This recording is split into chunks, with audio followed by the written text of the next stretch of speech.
В День защиты детей подарок своим малышам и ребятам постарше сделали осужденные.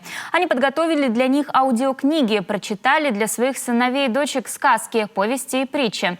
И сегодня сотрудники колонии доставили аудиофайлы семьям осужденных на CD-дисках и по электронной почте.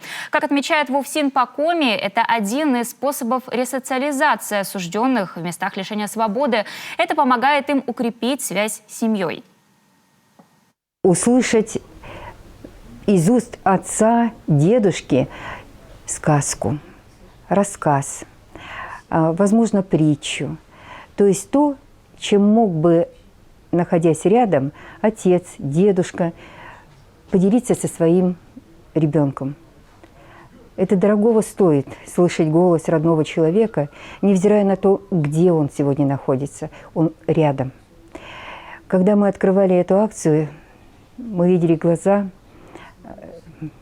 отцов, у которых столько было желания, готовности воплотить вот ту мечту, благодаря которой они на самом деле в этот день будут с детьми.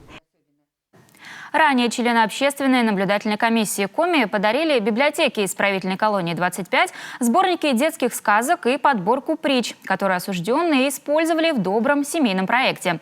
Акция сразу нашла отклик среди отцов и дедушек, отбывающих наказания в колонии. Несколько человек в первый же день попробовали себя в роли мастеров художественного чтения. Так Сергей Станевич прочитал сказку Владимира Сутеева про бегемота, который боялся прививок, для своего сына Владислава, которому 5 лет.